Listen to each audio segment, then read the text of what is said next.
Hello everybody, this is Advocate Rukhsar Ahmed and welcome to my channel Learn Law.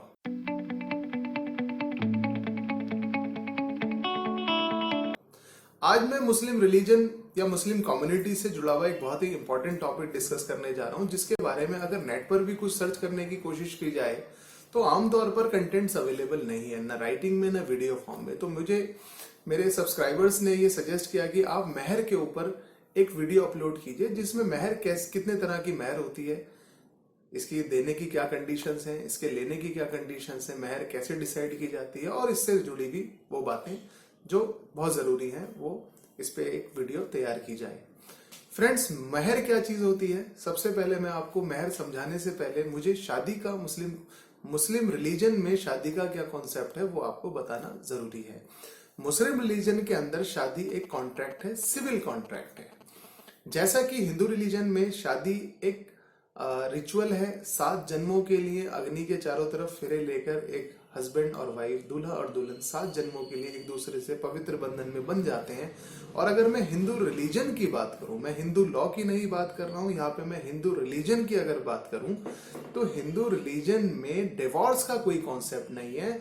बाद में भारतीय सरकार ने डिवोर्स का प्रोविजन हिंदू मैरिज एक्ट के अंदर 1955 में एड ऑन किया था। मुस्लिम रिलीजन के अंदर शादी एक सिविल कॉन्ट्रैक्ट है और civil contract can also be breached, civil contract can also be broken. और अगर कोई सिविल कॉन्ट्रैक्ट तोड़ा जा सकता है तो उसके लिए कुछ फाइनेंशियल सिक्योरिटी एक लड़की को दी गई है, क्योंकि मान लो किसी लड़की की शादी आज होती है और 5 दिन बाद उसकी शादी टूट जाती है या तोड़ दी जाती है रिलीजियसली, तो उसके पास कौन सी वो गारंटी या सिक्योरिटी होगी जिसके तहत वो अपनी लाइफ को सेव कर सके? वो सिक्योरिटी और गारंटी है महर की। तो महर एक लड़की की बेसिकली फाइनेंशियल सिक्योरिटी है और समाज में हर टाइम के अंदर पैसा एक बहुत बड़ी ताकत है जिससे कोई भी लड़की या कोई भी व्यक्ति, लड़का लड़की बच्चा बूढ़ा, अपने आप को सिक्योर करने में काफी कंफर्टेबल हो जाता है। महर 2 तरह की होती है, एक मुअज्जल और एक मुअज्जल। हालांकि दोनों की उर्दू अगर स्पेलिंग बताऊं तो बहुत मुश्किल होगा, लेकिन मैं इसको थोड़ा सा सिंपल इंग्लिश लैंग्वेज में कर देता हूं। महर 2 तरह की होती है, प्रॉम्प्ट एंड डेफर्ड। प्रॉम्प्ट महर वो होती है जो शादी के वक्त या शादी से पहले ही पे की जाती है। लड़का लड़की को यानी कि दूल्हा दुल्हन को पे कर देता है। और डेफर्ड महर वो होती है जो शादी से पहले और शादी के बाद पे की जाती है, शादी के वक्त पे नहीं की जाती है। महर कैसे डिसाइड की जाती है? वैसे तो महर का जो कानून है वो लड़के की फाइनेंशियल कंडीशन के हिसाब से लड़की वाले, खुद लड़की या उसके पेरेंट्स महर को डिसाइड कर सकते हैं। उनकी अपनी डिस्क्रेशन है, उनकी अपनी पावर है, वो कितनी भी महर मांग सकते हैं, उसकी कोई लिमिटेशन नहीं है, ना न्यूनतम की ना अधिकतम की।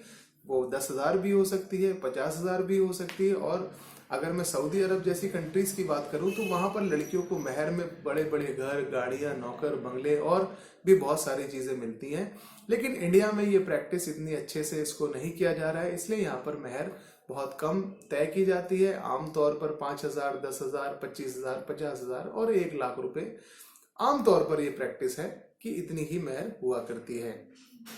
महर लड़के के लिए देना जरूरी है। अगर कोई लड़का महर नहीं देता है और वो बिना पे किए महर एक्सपायर हो जाता है तो मैं आपको बता दूं तो उसकी जनरेशन यानी उसकी औलाद को, अगर उसकी बेटा या बेटी जो भी उसके इनहेरिटर हैं, जो उसकी प्रॉपर्टी में से शेयर रिसीव करेंगे, उन्हें अपनी माँ को महर पे करनी पड़ेगी। ये इस्लामिक लॉ है। इसके अलावा अगर कोई लड़का तलाक देना चाहता है अपनी वाइफ को और उसने महर पे नहीं की है तो उसे मैंडेटरी है कि वो तलाक देने से पहले अपनी वाइफ को महर पे कर दे।